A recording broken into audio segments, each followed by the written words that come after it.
Sinopsis Laskar Pelangi. Laskar Pelangi merupakan buku pertama dari tetralogi Laskar Pelangi. Buku ini tercatat sebagai buku sastra Indonesia terlaris sepanjang sejarah. Mereka bersekolah dan belajar pada kelas yang sama dari kelas 1 SD sampai kelas 3 SMP dan menyebut diri mereka sebagai Laskar Pelangi. Laskar Pelangi nama yang diberikan Ibu Muslimah akan kesenangan mereka terhadap pelangi. Lalu siapa saja mereka? Mereka adalah Ikal, Lintang, Sahara, Mahar, Akyong, Syahdan, Kucai, Borek, Trapani, dan juga Harun. Awalnya, sekolah Muhammadiyah terancam dibubarkan oleh Depdikbud Sumsel jika kalau tidak mencapai siswa baru sejumlah 10 anak. Pada saat itu, baru 9 anak yang menghadiri upacara pembukaan. Akan tetapi, tepat ketika Pak Harfan atau sang kepala sekolah hendak berpidato menutup sekolah, Harun dan ibunya datang untuk mendaftarkan diri di sekolah kecil itu. Mereka adalah anak-anak desa dengan tekad luar biasa. Kisah perjalanan para anggota Laskar Pelangi dalam menjalankan pendidikan ditemani oleh berbagai ragam emosional, mulai dari rasa bahagia, dramatis, hingga mengharukan.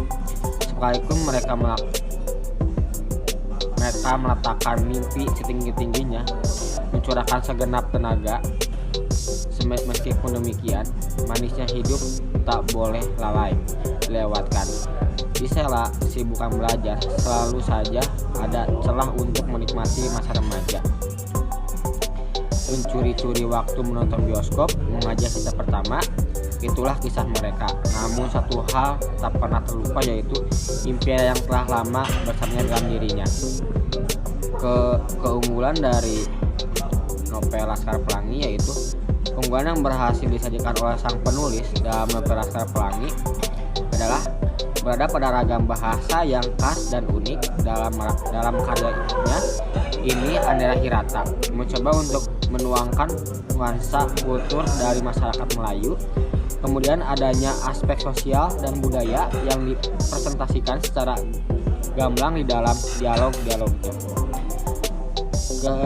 Kelihayan yang sang penulis dalam merangkai suatu kesedihan menjadi humor yang layak untuk dijadikan bahan tawa tertuang cukup apik di novel Laskar Pelangi. Hal itu terlihat saat dialog yang terjadi di antara para anggota Laskar Pelangi dan masyarakat Belitung. Selain itu, di dalam novel Laskar Pelangi banyak memuat pesan positif, di antaranya ketekunan, ketabahan, sikap pantang menyerah, keberanian untuk bermimpi dan memperjuangkan. Dalam novel ini pula terdapat pentingnya untuk menekuni pendidikan sekolah dan mempunyai moral agama yang kuat, mengusung masalah sosial dan ekonomi yang mana hal itu sangatlah relevan dengan kehidupan. Hal tersebut diantaranya terkait kemiskinan, pendidikan, kesenjangan sosial masyarakat, dan sebagainya. Sekian, terima kasih. Wassalamualaikum warahmatullahi wabarakatuh. Kelemahan novel Laskar Pelangi berada pada penggunaan berbagai istilah yang jarang dijumpai oleh pembaca sehingga akan sangat sukar untuk dimengerti dan dipahami atas apa yang disampaikan oleh penulis. Walaupun terdapat glosarium atau diksi-diksi yang sulit dipahami, tetapi diletakkan di akhir novel sehingga saat membaca novel tersebut akan terasa kurang praktis. Selain itu, kelemahan lainnya terletak pada ending cerita yang membingungkan dan cenderung menggantung karena memunculkan rasa penasaran dan ketidakpuasan di akhir cerita. Akan penasaran dan ketidakpuasan di akhir cerita, akan tetapi tampaknya hari itu sengaja dilakukan oleh penulis sebab cerita dan Laskar Pelangi ini melanjutkan pada sequel berinspirasi tema novel Laskar Pelangi persahabatan. Alur novel Laskar Pelangi maju. Latar tempat novel Laskar Pelangi di sebuah sekolah yang bernama SD Muhammadiyah, yaitu ada di Desa Gantung, Kabupaten Gantung, Balitung Timur,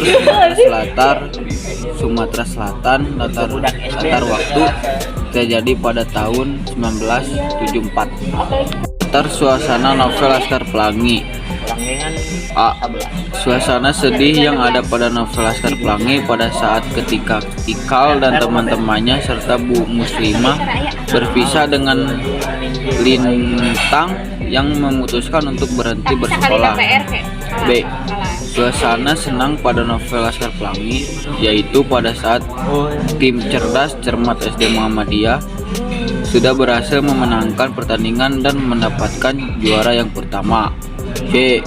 Suasana cemas novel Laskar Pelangi ketika Pak Harfan, Bu Muslimah, dan seluruh calon SD Muhammadiyah beserta dengan orang tuanya yang sedang menunggu calon siswa yang akan mendaftarkan supaya sekolah tidak ditutup sesuai dengan persyaratan. Terima kasih. Penokohan dari novel Laskar Pelangi. Ikal cukup baik dan selalu memperhatikan keadaan, menyukai puisi. Lintang jenius gigih, berkemauan keras dan pantang menyerah. Mahar cerdas kreatif, berbakat dalam seni dan imajinatif. Taprani baik hati, pandai, rapi, manja. Sahara watak yang keras dan juga memiliki prinsip yang kuat diperhatikan. Kyong watak yang baik hati, solidaritas tinggi, suka menolong. Harun baik, pendiam, murah senyum, santun, dan menggunakan pakaian rapi. Kucai sudah diatur banyak omongan dari tegas. Borek watak yang keras. Sahdan baik, bekerja keras, dari amanah Pak Harfan. Pak Harfan watak yang berdedikasi tinggi terhadap pendidikan, sangat baik hati dan juga penyabar. Bu Muslimah baik, pintar, gigih, sangat berdedikasi, memiliki sendirian dan profesi juga sangatlah penyebar. Gaya bahasa novel Laskar Pelangi. Dari gaya bahasa digunakan penulis adalah gaya bahasa Indonesia yang terpengaruh dengan aksen budaya bahasa Melayu.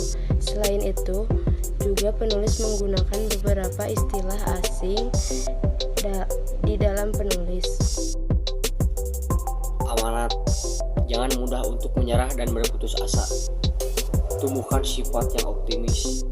Berjuang dengan gigih, maksimal, dan selalu bekerja keras. Bermimpi dan bercita-citalah dengan setinggi langit.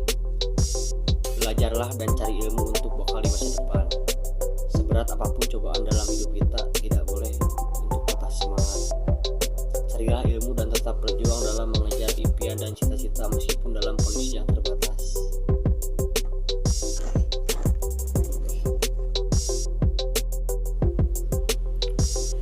Kesimpulan: berdasarkan kisah dari novel Laskar Pelangi, tentunya banyak pelajar yang dapat diambil dan diterapkan di kehidupan sehari-hari. Di antaranya kita harus bersyukur akan pemberian Tuhan, menghargai pentingnya hidup ini, tidak mudah menyerah dan berusaha sebisa mungkin apabila menginginkan sesuatu. Hanya itu saja, kepintaran bukanlah menjadi tolak ukur kesuksesan seseorang. Hal itu dapat terlihat dari kisah tokoh Lintang di novel ini. Ia adalah anak yang pintar.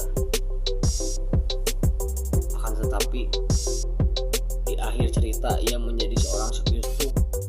Berdasarkan kisah Lintang, kita sebagai pembaca dapat mengambil hikmah bahwa hidup ini sudah ada yang mengatur, yaitu Tuhan Yang Maha Esa. Dengan kata lain, apabila kita sudah berusaha semaksimal mungkin atas apa yang kita impikan, tetapi hal tersebut tidak terwujud, jangan lupa untuk terus bersyukur dengan apa yang sudah Tuhan tetapkan.